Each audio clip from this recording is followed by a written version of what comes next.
भाषण दे रही है यूएन जनरल असेंबली में। बहुत महत्वपूर्ण है उनका भाषण।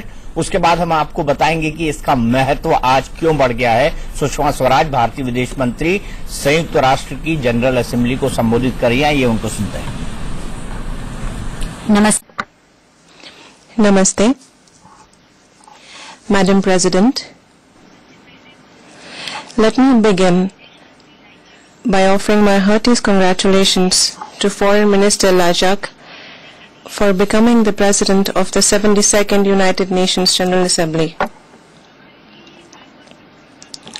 For those of us fortunate कि हम विदेश मंत्रियों में से ही एक विदेश मंत्री आज इस उच्च आसन के लिए चुना गया है। सभापति जी, मैंने पिछले वर्ष भी सभा को संबोधित किया था। इस एक वर्ष के अंतराल में संयुक्त राष्ट्र में और दुनिया में अनेक परिवर्तन हुए हैं। संयुक्त राष्ट्र के नए महासचिव चुने गए हैं और वो संयुक्त राष्ट्र को एक सशक्त संस्था बनाने के लिए जो प्रयास कर रहे हैं, उन प्रयासों का हम स्वागत करते हैं और उन्हें परिवर्तन के एक पुरोधा के रूप में देखते हैं। सभापति जी, आज का विश्व अनेक संकटों से ग्रस्त है। हिंसा की घटनाएं निरंतर बढ़ रही हैं। आतंकवादी विचारधारा आग की तरह फैल रही है। जलवायु परिवर्तन की चुनौती हमारे सामने मुंह बाए खड़ी है। समुद्री सुरक्षा पर प्रश्न चिन्ह लगा हुआ है। विभिन्न कारणों से अपने देशों से बड़ी संख्या में लोगों का पलायन वैश्विक चिंता का विषय बन गया है।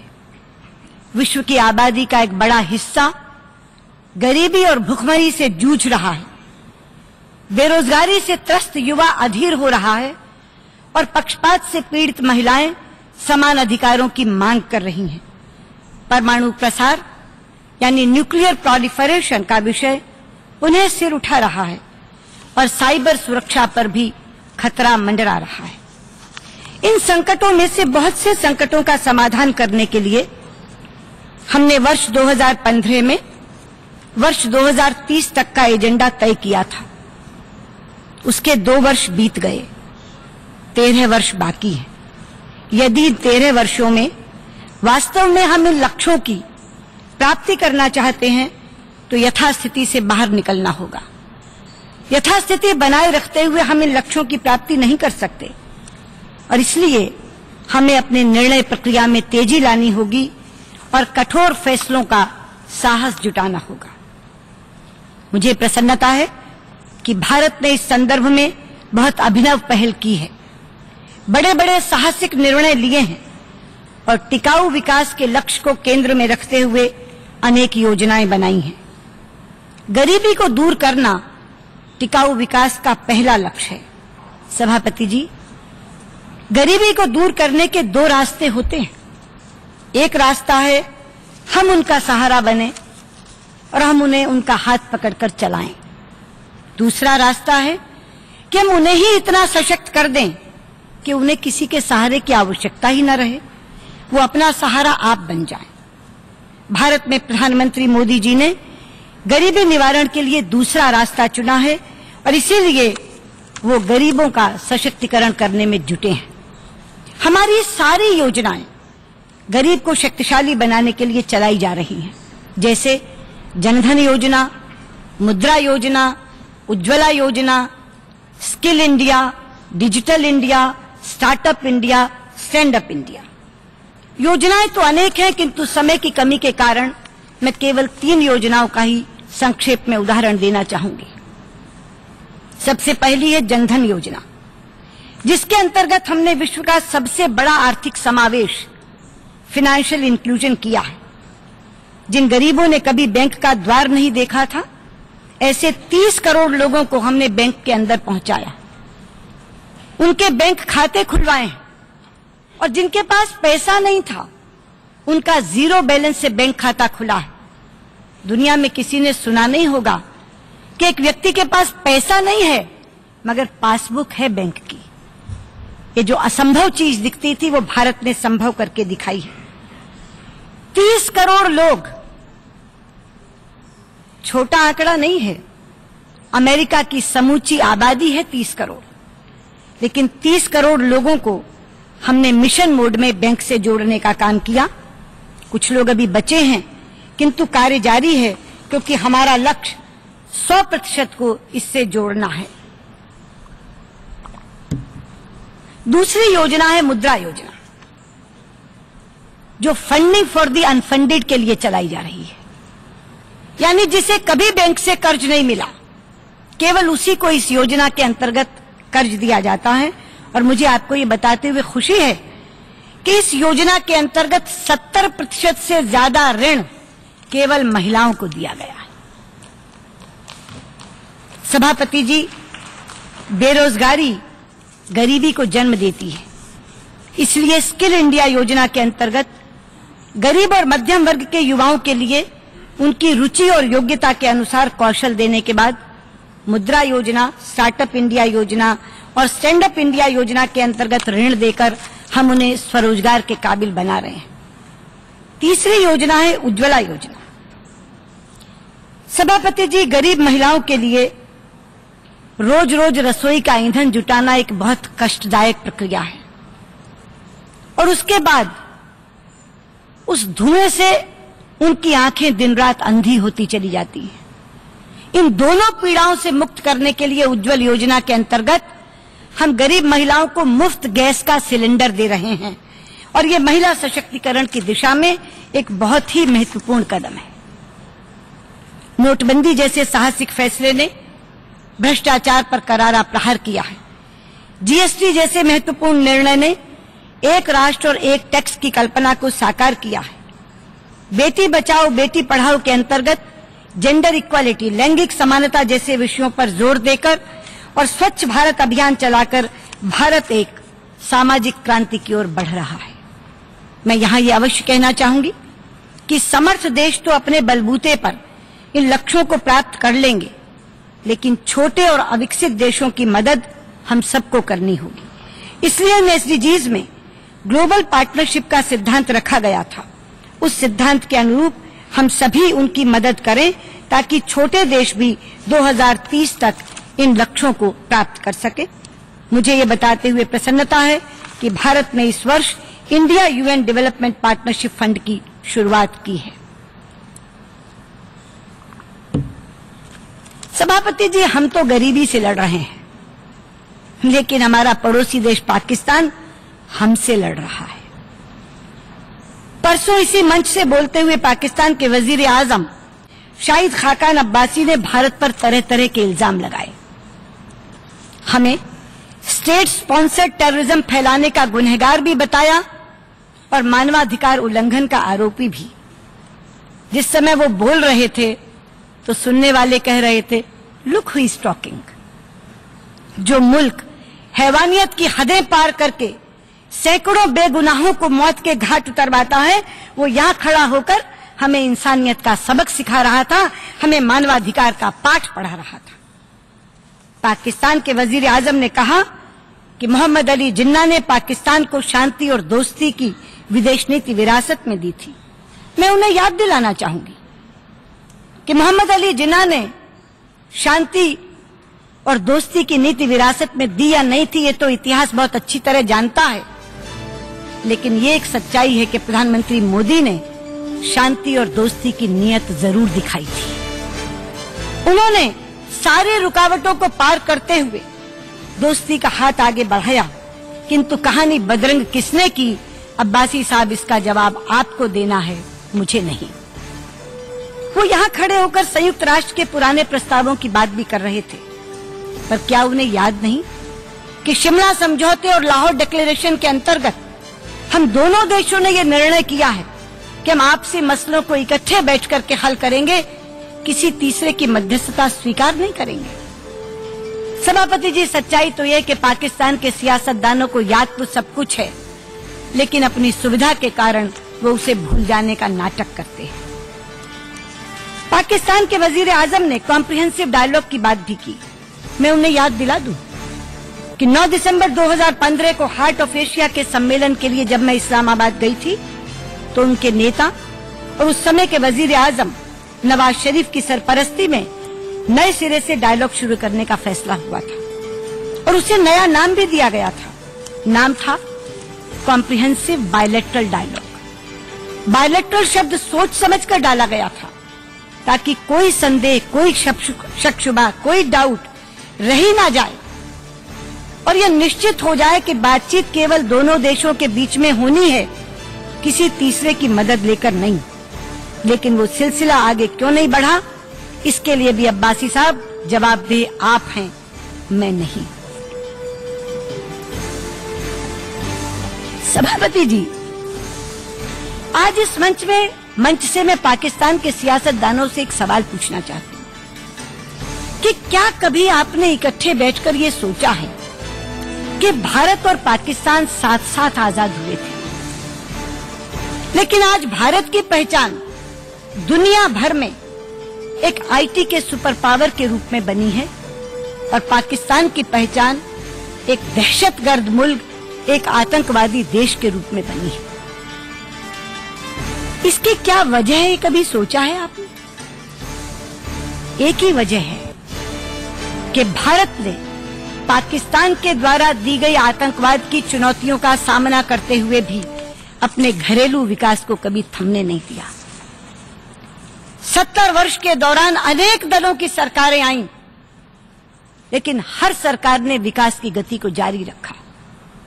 सभापति जी, हमने IITs बनाए, इंडियन इंस्टीट्यूट ऑफ टेक्नोलॉजी, हमने IIMs बनाए, इंडियन इंस्टीट्यूट ऑफ मैनेजमेंट, हमने एम्स जैसे अस्पताल बनाए, all India institute of medical sciences, हमने अंतरिक्ष के क्षेत्र में विश्व प्रसिद्ध संस्थान बनाए। पर पाकिस्तान वालों, आपने क्या बनाया? आपने लश्कर तैयबा बनाया, आपने जैशे मोहम्मद बनाया, आपने हक्कानी नेटवर्क बनाया, आपने हिजबुल मुजाहिदीन बनाया, आपने आतंकवादी ठिकाने बनाए, आपने टेररिस्ट कैंप्स बनाए। सभापति जी, हमने स्कॉलर्स पैदा किए, हमने साइंटिस्ट पैदा किए, हमने इंजीनियर्स पैदा किए, हमने डॉक्टर्स पैदा किए। पाकिस्तान वालों, आपने क्या पैदा किया? आपने दहशतगर्द पैदा किए, आपने जिहादी पैदा किए। और आप जानते हैं कि डॉक्टर्स मरते हुए लोगों की जिंदगी बचाते हैं और जिहादी जिंदा लोगों को मार डालते हैं। और आपका जिहादी संगठन केवल भारत के लोगों को नहीं मार रहा, वो हमारे पड़ोसी देश अफगानिस्तान और बांग्लादेश के लोगों को भी मार रहा है, वो भी उनकी गिरफ्त में है। सभापति जी, UNGA के इतिहास में ये पहली बार हुआ है कि किसी देश ने शाम को राइट टू रिप्लाई मांगा हो और एक साथ उसे 3-3 लोगों को स्पष्टीकरण देना पड़ा हो, 3-3 देशों को जवाब देना पड़ा हो। ये अकेला तथ्य पाकिस्तान की करतूत को दर्शाता है। मैं कहना चाहूंगी, पाकिस्तान वालों, जो पैसा आप आतंकवादियों की मदद के लिए खर्च कर रहे हो, अगर उसे अपने अवाम की भलाई के लिए खर्च करो, अगर अपने मुल्क की तरक्की के लिए खर्च करो, तो एक तो दुनिया का आतंकवाद से पीछा छूट जाएगा और साथ ही आपके अवाम का कल्याण हो सकेगा, आपके मुल्क का विकास हो सकेगा।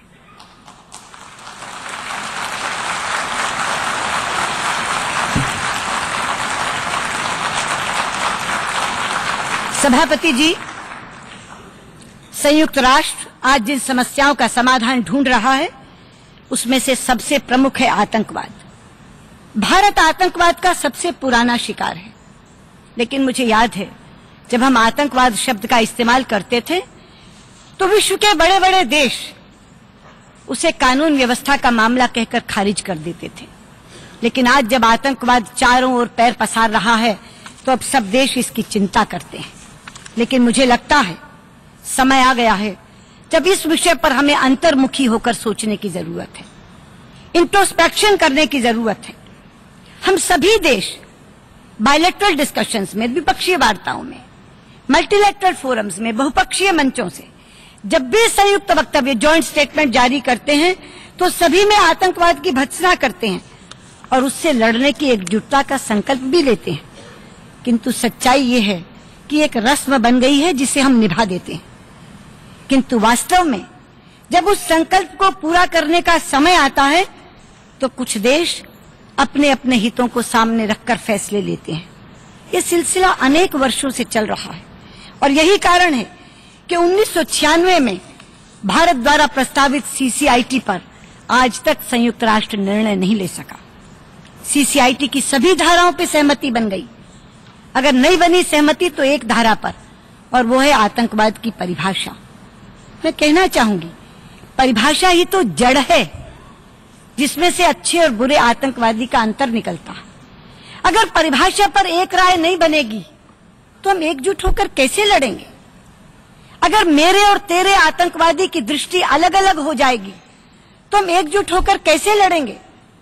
यदि सुरक्षा परिषद में टेररिस्ट की लिस्टिंग पर भी मतभेद उभर आएंगे तो हम एकजुट होकर कैसे लड़ेंगे? इसलिए सभापति जी, आपके माध्यम से आज मेरा इस सभा से विनम्र अनुरोध है कि हम अलग अलग नजरियों से आतंकवाद को देखना बंद करें। हम समदृष्टि बनाएं और स्वीकारें कि आतंकवाद समूची मानवता के लिए खतरा है। कोई भी कारण कितना भी बड़ा क्यों न हो, हिंसा का औचित्य नहीं बन सकता। इसलिए अगर हम एकजुटता से लड़ने का संकल्प लें तो उसे माने भी, और अगर माने तो उसे अमली जामा भी पहनाएं। और मैं चाहूंगी कि इस वर्ष सीसीआईटी की परिभाषा पर सहमति बनाकर हम इस साल अवश्यमेव सीसीआईटी को पारित कर दें।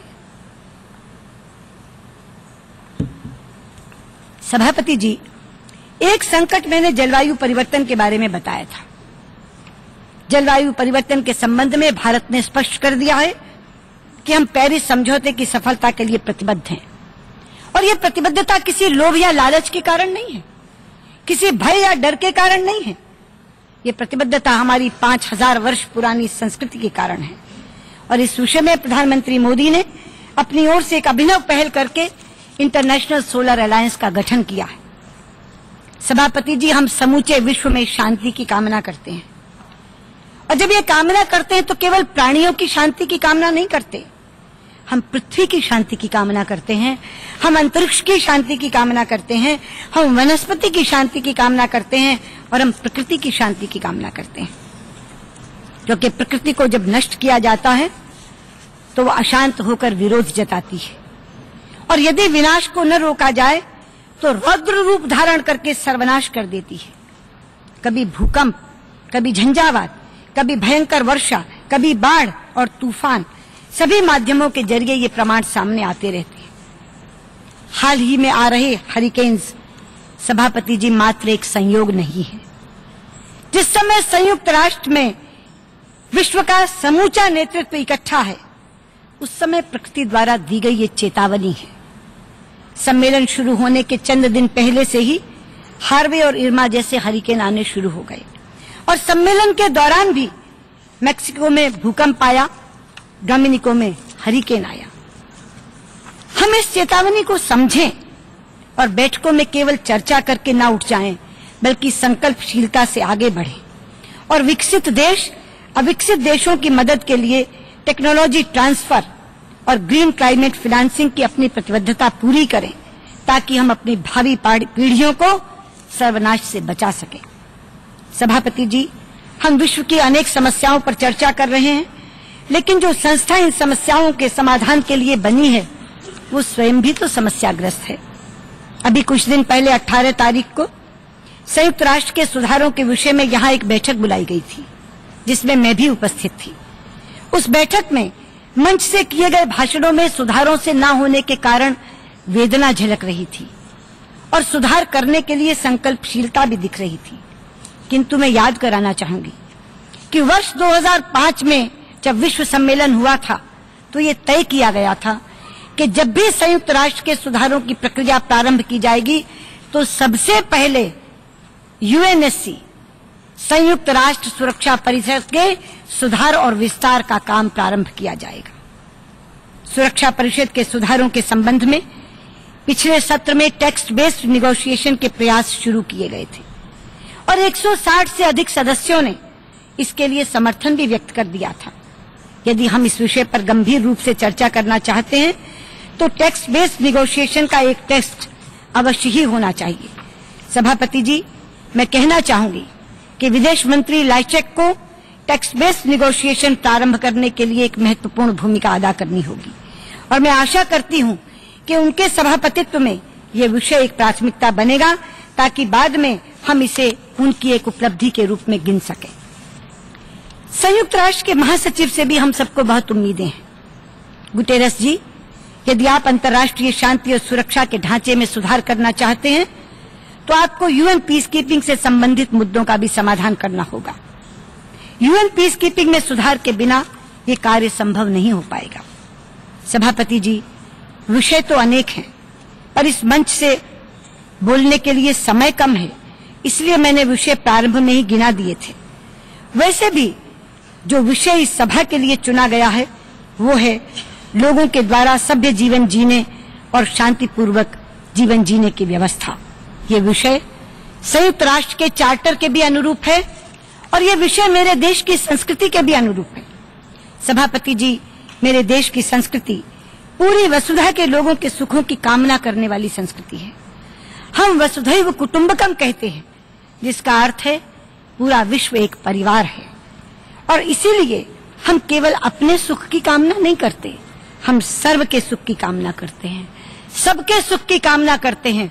और जिस मंत्र के माध्यम से सबके सुख की कामना करते हैं, उसी मंत्र का उच्चारण करके मैं अपनी बात को समाप्त करना चाहूंगी। वो मंत्र है सर्वे भवन्तु सुखिनः, सर्वे सन्तु निरामयाः, सर्वे भद्राणि पश्यन्तु, मा कश्चित् दुःखभाग् भवेत्। जिसका अर्थ है सभी सुखी हों, सभी स्वस्थ हों, सभी अपने इर्द गिर्द अच्छा ही अच्छा देखें, कोई भी दुखी ना हो, कोई भी दुखी ना हो, कोई भी दुखी ना हो। धन्यवाद।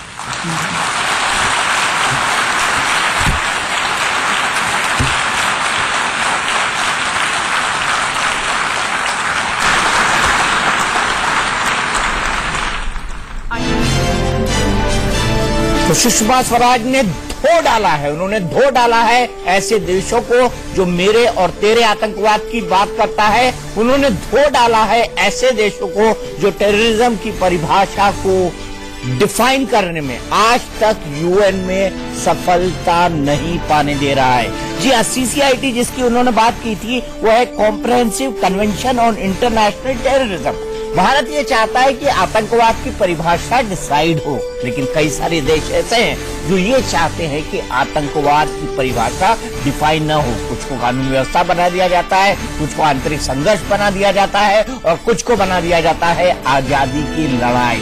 बड़े देश को जो सूट करता है, सुपर पावर को जो सूट करता है वो आतंकवाद नहीं होता है और जो उनके खिलाफ होता है वो आतंकवाद होता है। तो तीन महत्वपूर्ण बातें सुषमा स्वराज ने कही है। पाकिस्तान को धो डाला है, पाकिस्तान को धोया इस नजरिए से कि उन्होंने साफ साफ कहा कि हम डॉक्टर बनाते हैं जो जिंदगी बताते हैं, आप टेररिस्ट बनाते हो जो जिंदगी लेते हैं।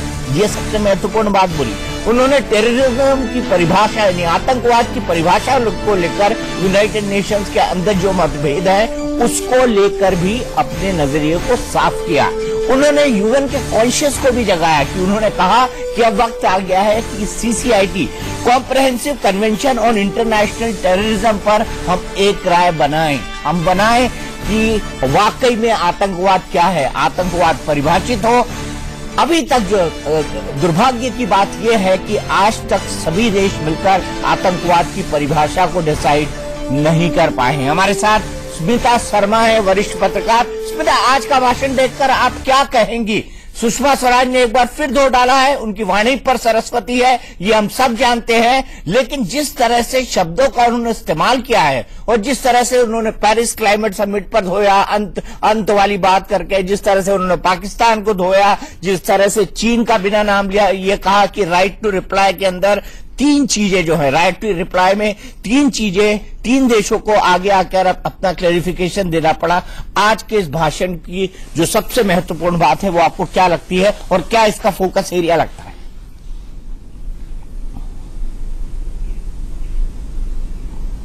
देखिए, फोकस एरिया तो साफ तौर से दीपक आतंक ही रहा है और जैसे कि हम उम्मीद भी कर रहे थे, क्योंकि भारत ने टोन एंड टेनर कल ही जिस तरीके से भारत की यंग डिप्लोमेट नीलम गंभीर के भाषण के जरिए सेट कर दिया था, जहां पाकिस्तान को टेररिस्तान तक करार दे दिया था, तो आज उम्मीद कर यही रहे थे कि पाकिस्तान की भाषण जो उनके नए प्रधानमंत्री की तरफ से दी गई थी उसका जवाब दिया जाएगा।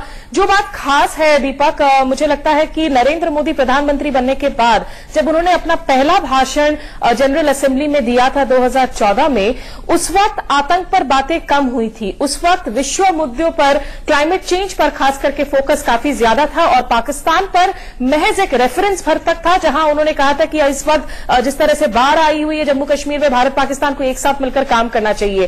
तब से लेकर अब तक अगर आप देखें, इन सरकार के 3.5 सालों में सरकार का पूरा टोन एंड टेनर संयुक्त राष्ट्र में जिस तरीके से बदल गया है, कहीं ना कहीं फोकस निश्चित रूप से पाकिस्तान और आतंक रहा है, जिसे भारत लगातार हर मोर्चे पर, सिर्फ संयुक्त राष्ट्र पर ही नहीं, वो ब्रिक्स हो, वो बिम्स्टेक समिट हो, हर मुद्दे पर उठाने की कोशिश जरूर कर रहा है। लेकिन पिछले साल जब इस भाषण को दिया था सुषमा स्वराज ने, उरी हमलों के तुरंत बाद जो है वो हमला, उसने एक तरीके से विश्व का नजरिया भारत को लेकर और आतंक को लेकर काफी हद तक बदला था और उसके बाद भारत की तरफ से सर्जिकल स्ट्राइक्स भी किए गए थे।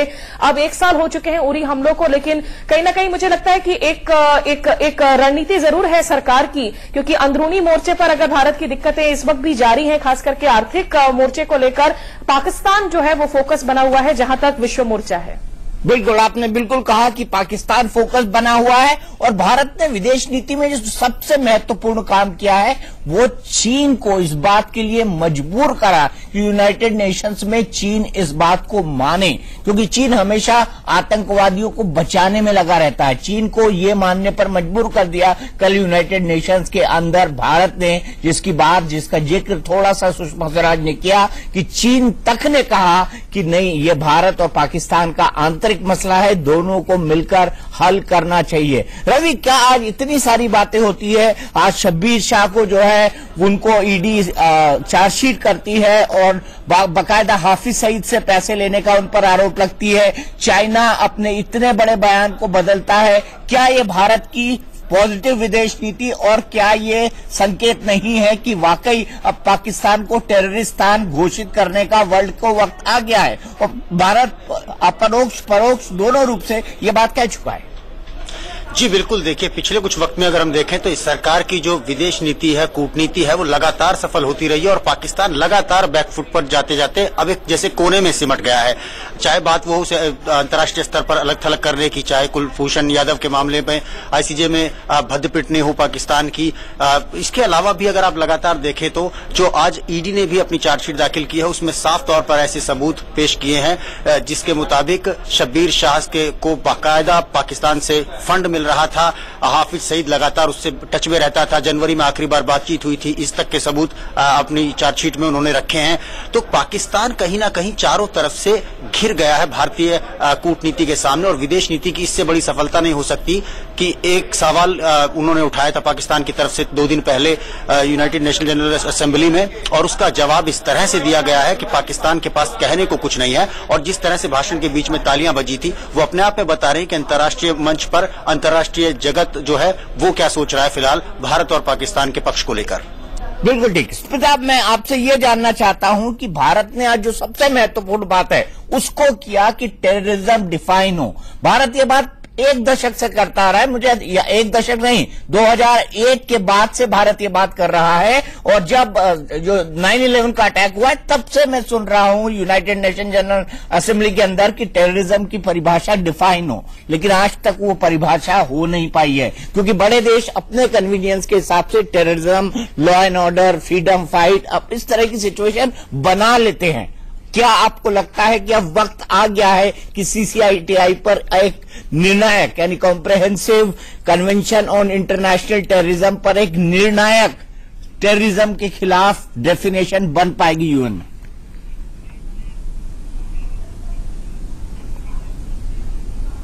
देखिए, इसकी जरूरत तो लंबे समय से रही है दीपक। 1996 में सबसे पहले इस प्रस्ताव को जो है लाया गया था संयुक्त राष्ट्र में, लेकिन तब से लेकर अब तक, हम 1996 से आज 2017 की बात कर रहे हैं, अभी तक सारे देश एक मंच पर नहीं आ सके हैं ये कहते हुए कि भाई ये जो परिभाषा है कि किसी मुल्क का आतंकवादी किसी और के लिए मुजाहिदीन है या किसी और के लिए स्वतंत्र सेनानी है, इन बातों को आप बंद करें, क्योंकि आतंक जब खून बहाता है तो वो किसी का धर्म, किसी का ईमान नहीं देखता है और लोगों की जानें ले रहा है। वो ब्रसेल्स के हमले हो, पेरिस के हमले हो, बांग्लादेश में हमले हो, भारत हो या फिर अमेरिका हो, जिसकी वजह से ही मुझे लगता है कि सुषमा स्वराज की भाषण में देखिए वो जबरदस्त बोलती जरूर है, लेकिन तालियों का मतलब ये नहीं है कि भारत का सिक्का चलने लगेगा या चीन अपना रवैया बदल देगा। थोड़ी सी अगर मैं सफाई दे दूं कि चीन का जहां तक मुद्दा था कि कश्मीर एक द्विपक्षीय मुद्दा है, ये दरअसल में उनका पुराना पोजीशन रहा है, ये कोई नई बात नहीं रही है। और चीन ना ही अपनी जो आदतें हैं वो सुरक्षा परिषद में तुरंत बदलने वाला है। तो ऐसा नहीं है कि मसूद अजहर को बैन कर दिया जाएगा क्योंकि उसमें चीन का रोड़ा लगा हुआ है, या फिर हाफिज सईद जो है वो भारत के हवाले कर दिया जाएगा। ये चीजें रातों रात नहीं होने वाली है, लेकिन भारत की उम्मीद निश्चित रूप से इस वक्त डोनाल्ड ट्रंप से है, क्योंकि डोनाल्ड ट्रंप पाकिस्तान से परेशान है। पाकिस्तान को लेकर कैसे सुधारा जाए, क्योंकि पाकिस्तान अफगानिस्तान में स्थिरता लाने के लिए अमेरिका की राह का सबसे बड़ा रोड़ा है। तो भारत को लगता है कि अगर पाकिस्तान का मुद्दा बार बार उछाला जाए, कम से कम डोनाल्ड ट्रंप के साथ इस वक्त जिस तरीके से भारत के रिश्ते हैं, उनके जो विदेश सेक्रेटरी ऑफ स्टेट है रेक्स टिलरसन, उनके साथ सुषमा स्वराज ने कल द्विपक्षीय बातचीत की है। उनके डिफेंस सेक्रेटरी जिम मैटिस अगले हफ्ते भारत आने वाले हैं रक्षा मामलों पर और अफगानिस्तान में भारत की भूमिका पर चर्चा करने के लिए। तो ये उम्मीद जरूर है कि अमेरिका जो है इस मामले पर थोड़ी और प्रेशर डाल सके ताकि पाकिस्तान की नकेल कर सके, लेकिन क्या चीन और दूसरे मुल्कों का रवैया इस पर बदल जाएगा, उसमें इस वक्त मुझे बहुत ज्यादा उम्मीद नहीं है। दीपक, चलिए स्मिता, लेकिन उम्मीद पर दुनिया कायम है और आज जिस तरह की बात सुषमा स्वराज ने की है वो वाकई काबिले तारीफ है। दुनिया को एड्रेस किया है उन्होंने, इंडियन कॉन्स्टिट्यूएंसी को एड्रेस किया है और दिलों को भी छुआ है। हमारी इस खास पेशकश में फिलहाल के लिए इतना ही, लेकिन